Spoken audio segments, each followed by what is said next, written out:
We all know that Mike Trout is the best individual player in the entire league, but does that mean that he's the best at everything? No, of course not. While he is a five-tool athlete, he does not have the best arm. He is not the fastest player in baseball, so that's exactly what we're going to do today. We're going to break down every single major category in baseball and figure out the number one guy at each of those categories. If you want to see more videos like this, go ahead and slap a like on this one and also subscribe because we're on the road to 200,000 subs. And without further ado, let's just start talking baseball. LeMahieu. Ground ball. That's going to get through the drawn in infield. Urshela scores. Here comes Joe. We are going to talk about pitchers in today's video, but we're going to save that towards the end because I really wanted to break down the offensive side of things. And we're going to start with contact. Who is the best contact hitter in all of baseball? I'm going to go with DJ LeMahieu. I first saw that he was going to be a contact star a couple years ago back in 2016. He had a .348 batting average, but he was playing in Coors Field, so a lot of people said that he was not going to be able to replicate that season going to Yankee Stadium. But guess what? He broke out for his best season to date. He had a .318 batting average away from Yankee Stadium in 2019 and a .340 batting average at Yankees. So whether he's home or away, it does not matter. He finished the season with 197 base hits. But here's where I really wanted to showcase DJ LeMahieu and his contact skills. And also the fact that he's a little bit clutch. He's not the most clutch hitter in baseball. We'll talk about that in the video. But he did have a .389 batting average with runners in scoring position. That led all of baseball by a pretty wide margin. So LeMahieu, I think that he is easily the best contact hitter. Maybe Rafael Devers in the next couple seasons. Jose Altuve is always going to be up here, but let's face it, Jose Altuve, he might have been aided by some trash cans. So for right now, LeMahieu, he is the contact king. The Cleveland Indians bullpen. Gallo smashes one. Oh my goodness, where will that land? We're tied up. So as you guys just saw, Joey Gallo is going to be my number one pick for the most powerful hitter in all of baseball. Now, this was honestly pretty hard because we had the picks of Jorge Soler, Aaron Judge, Giancarlo Stanton, Nelson Cruz, Pete Alonso, but I went with Joey Gallo because of a few stats that I think are super important. So in back-to-back seasons, Joey Gallo had 40+ home runs. And in 70 games in 2019, he had 22. So he was well on pace to have a 45 to 50 home run campaign last season. Before he had an oblique strain, and he broke his hamate bone, so he couldn't swing a bat for a good amount of time. But 22 in 70 games, that is no joke. One stat that I do want to point out is for his career, Joey Gallo has 1 home run for every 12 at-bats. That is on par with Mark McGwire and Babe Ruth. So I think that's pretty good company. And also, his 101.2 mile per hour average exit velocity was number 1 in baseball, and also he was number 1 in most baseballs barreled up. So when he hits the ball, he hits it harder than anyone. He also lowered his launch angle, so he's going to hit the ball harder and harder and harder as his career progresses. So I think that Joey Gallo is a safe pick, but if you went with Aaron Judge or Nelson Cruz, I wouldn't fault you.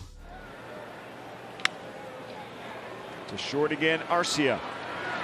And late on the throw. If you've ever watched Foolish Baseball on YouTube, who in my opinion is the best baseball YouTuber that YouTube has to offer, I think that his video on Tim LeCastro is so much fun to watch, so I'm going to link it in the description down below. But he showcased just how fast Tim LeCastro is and is going to be going forward. He's 22 for 22 in stolen base attempts, and he's the number 1 guy in the Baseball Savant sprint speed. So he's faster than Trey Turner on sprint speed. Now again, if you don't know what sprint speed is, I'm going to go ahead and put it up on the screen right now. It's pretty much the fastest a player is during a 1 second window, whether they're hitting a double or a triple, anything like that. The fastest that a player can be during 1 second, that's sprint speed, and Tim LeCastro wins that pretty easily.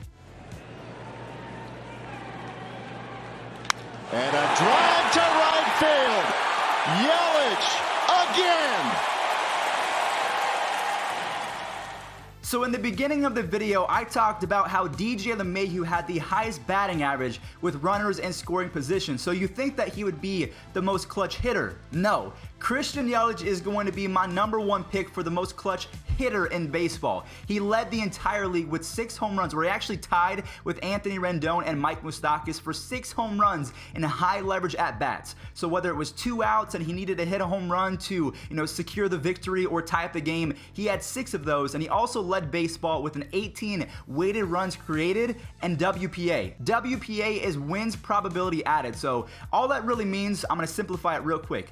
Every single plate appearance that positively or negatively affects the result of how your team is going to win, he led baseball. So every time that he was in the batter's box, his team was more likely to win than not. So he led baseball on that. Home runs and the high leverage at-bats. The only thing that people fault Christian Yelich for is his subpar defense, but his offense is so good that he was a couple points ahead of Mike Trout in the WPA wins probability added department, which is crazy because that's Mike freaking Trout.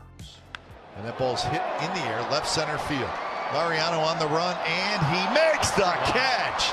They got a chance to double up Young, and the throw is in time, and he got him. Unbelievable. Oh my God. So we've talked about contact hitters, power hitters, speed, and clutch. So I think that pretty much covers all of the hitting side of things. Now we can talk about some defenders. The best arm in baseball, I think that we can all agree, goes to Ramon Laureano. He led the American League with assists in 2018 and then backed it up with 10 more in 2019. And there's an actual stat for Ramon. He was the fastest to 11 outfield assists in 55 games. He was the quickest to do that since Jeff Francoeur. And if you've never watched Jeff Francoeur play, all I have to say is he had the best arm in baseball for quite some time. So I think without a doubt, Ramon Laureano has the best arm in Major League Baseball. Here's the 1-1. Back toward the middle. Andrelton Simmons to his left, has it, spins around, fires the first, got him. In defensive runs saved. Well, he saves 2 runs with that outstanding play. And last but not least, before we start talking about some pitchers, the best glove in baseball, I think, again, we can all agree this is pretty much universal. Andrelton Simmons, who had a down year defensively in 2019, still ended up with a 1.8 defensive WAR. He's already racked up a near 27 career WAR just at shortstop. So again, I don't mean to really steal the thunder of Foolish Baseball, because this is not a Foolish Baseball video by any means, but he is so in-depth and knows what he's talking about that he has Tim LeCastro as the fastest guy. He thinks that Andrelton Simmons is going to be a Hall of Famer, and honestly, he's kind of the second coming of Ozzie Smith, because they're both pretty good hitters and excellent defenders. So if you see Simmons in the Hall of Fame, it's most likely because he ended up with a career 40 defensive WAR or something insane like that. It could definitely happen, and he's got the best glove that I've ever seen. To right center, and the 1-2 pitch to Baez. Ground ball to short, Paul DeYoung. 1 away. Looking ahead to the bottom of the 9th inning for St. Louis. This one isn't going to take much time because we all know this. The guy who throws the hardest in baseball, the king of velocity, is Jordan Hicks. He was #1 in average fastball velocity at 100.9, and he was second, crazy enough, just behind a guy I've never even really heard of, but he was second in sinker velocity at 101.2. Could you imagine an average sinker at 101.2? It gets up to 104, gets up to 105. So if you don't believe me, look at this chart. This is a chart of him throwing 103 plus. Yeah, he can do it a few times in one season. And honestly, he can do it a few times in one game. And the 1-2 pitch to Carpenter. The strikeout for Hader. We head to the 6th, and we're tied 1-1. These stats actually don't make sense. The nastiest pitcher in baseball is hands down Josh Hader. He had a 15.8 strikeouts per 9 in 2018. But the craziest stat from last season, or actually 2 years ago, was the fact that he set a Major League Baseball record. He struck out a whopping 16 consecutive hitters. And also in 2019, he bumped up his strikeouts per 9 from 15.8 to 16.4, so he got nastier. Now, he didn't set any records or anything like that, but also I think in 2018, he set the record for most strikeouts from a left-handed reliever. So from 2018 to 2019, he somehow got even nastier. He upped up his strikeouts per 9 and continued to be one of the most dominant forces in baseball. But do you think that he's the most dominant pitcher in the entire league? In my opinion, I don't think so. Has been aggressive up in the strike zone. The 1-2 and goes up there again at 100, and Yelich strikes out.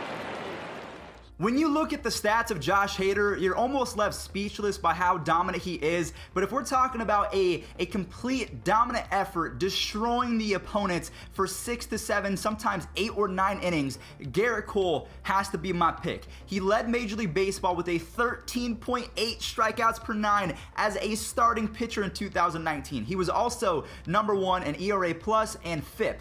Fielding independent pitching. That is a big time stat. So when you're #1 in FIP and you strike out 13.8 hitters per 9 innings, that is disgusting. His fastball can reach 100 miles an hour and he routinely goes 7+ innings. I'm going to go ahead and throw up a stat right now. The last couple months of the season, the lowest amount of innings that he pitched in a single game was 6. Every single start you could count on Garrett Cole striking out 8 to 10 hitters, going 6 innings, and his month-to-month ERA towards the end of the season never got higher than 2.36. Disgusting. I mean, he's not the nastiest pitcher because that is Josh Hader, but in terms of dominance, it's him and Jacob deGrom right there at the cream of the crop, but in my opinion, it's got to go to Garrett Cole.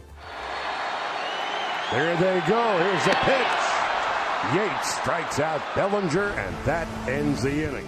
Here we are, guys, the final major category, our final player in today's video. We're going to talk about the most clutch pitcher in the entire league. If it was 2018, it would easily be Edwin Diaz. He had a season for the ages. Maybe a couple years ago, it was Wade Davis. But talking about 2019, 2020, and beyond, my pick is Kirby Yates. He was dominant in 2018. He was dominant in 2019. To break it down just a little bit further, in 138 high leverage at-bats. So when a hitter is in a situation where he can give his team the lead or tie it up because there's a runner in scoring position, he held hitters to a 159 batting average. He was also second in save percentage, just behind Ken Giles, but Ken Giles didn't throw as many games. I believe that he threw 53, while Kirby Yates actually threw 60 games. So there's a few more chances that Giles could have actually had that blip in the radar where he blew a save or something like that. So because Kirby Yates was so good in high leverage situations for 2 consecutive seasons, he's going to be in my pick, and that is going to conclude today's video. If you enjoyed, make sure you guys slap a like on this one and subscribe. If you want to see more videos or have any ideas, please let me know in the comment section down below, because baseball should be coming back, so we're trying to fill the void, talk about it every single day, so I could use some help. Love you guys. Catch you in the next one. Peace out. Thank you guys so much for watching. If you did enjoy, do not forget to leave a like, and also if you want to hit that subscribe button, all you have to do is click on my face, that circle in the middle of your screen. If you're bored and want to catch some more videos, there's 2 in front of you right now. What are you doing? Click on them.